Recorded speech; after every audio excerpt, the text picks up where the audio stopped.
Washington ও তেহরানের মধ্যকার সংঘাত কি এবার এক নতুন এবং ভয়ঙ্কর মোড় নিতে চলেছে? প্রশ্নটা মহা টেনশন হয়ে ফিরে এসেছে। মাত্র কিছুদিন আগে 18 জুন তেহরান ও ওয়াশিংটনের মধ্যে একটি স্মারক স্বাক্ষরিত হয়েছিল, যার উদ্দেশ্য ছিল গত 28 ফেব্রুয়ারি শুরু হওয়া মার্কিন আগ্রাসন চিরতরে অবসান ঘটিয়ে দেওয়া। কিন্তু সেই শান্তির আশা স্থায়ী হল মাত্র কদিনের জন্য। গত 8 জুলাই থেকে যুক্তরাষ্ট্র পুনরায় বিমান হামলা শুরু করলে পরিস্থিতি আরও জটিল আকার ধারণ করে। হামলার ধরন পাল্টে যাওয়ার সাথে সাথেই সামরিক বিশ্লেষকদের ঘুরপাক খাচ্ছে এক নতুন প্রশ্ন।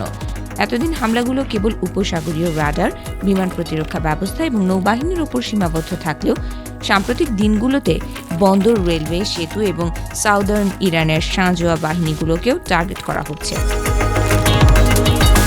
হরমুজগান প্রদেশের বন্দর আব্বাস এবং আশপাশের যোগাযোগ মাধ্যমগুলো এখন নিয়মিত বোমাবর্ষণের শিকার। বিশ্লেষকরা মনে করছেন হরমুজ প্রণালীর নিয়ন্ত্রণ পুনরুদ্ধারের চেয়েও বড় কোনো উদ্দেশ্যে এগোচ্ছে পেন্টাগন। এই ধরনের অবকাঠামোগত ধ্বংসযজ্ঞ সাধারণত কোনো বড় স্থল অভিযানের পূর্ব প্রস্তুতি হিসেবে বিবেচিত হয়। খুজেস্তান, বুশেহের, হরমুজগান এবং সিস্তান ও বেলুচিস্তান, ইরানের এই দক্ষিণাঞ্চলীয় প্রদেশগুলো এখন যুদ্ধের মূল কেন্দ্রবিন্দুতে পরিণত হয়েছে। তেল ও গ্যাস সমৃদ্ধ এই অঞ্চলগুলোতে আঘাত হেনে মূলত ইরানের অর্থনীতির মেরুদণ্ড ভেঙে দেওয়ার সুদূর প্রসারী খেলায় নেমেছে মার্কিন জোট।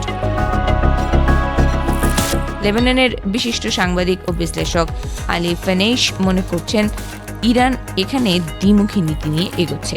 একদিকে হরমুজ প্রণালীতে নিজেদের আধিপত্য বিস্তার, অন্যদিকে দক্ষিণ ইরানের কোনো নির্দিষ্ট উপকূলীয় বেল্ট বা দ্বীপে সীমিত পরিসর হলেও স্থল অভিযান চালানোর সুপ্ত পরিকল্পনা।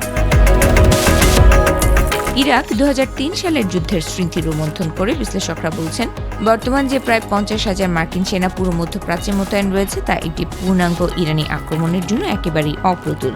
8,80,00,000 জনসংখ্যার এবং দুর্গম জাগ্রস পর্বতমালার এই বিশাল দেশটিতে পূর্ব সামরিক দখলদারিত্ব চালানো মার্কিন বাহিনীর জন্য ইতিহাসের অন্যতম কঠিন চ্যালেঞ্জ হবে।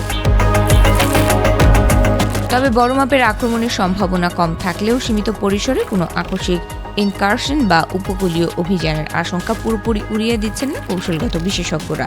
কুয়েত এবং উপসাগরীয় অঞ্চলে মার্কিন সৈন্য ও রসদ সরবরাহের যে নতুন তৎপরতা দেখা যাচ্ছে তা এই সন্দেহকে আরও বাড়িয়ে তুলেছে। তেহরানও হাত গুটিয়ে বসে নেই।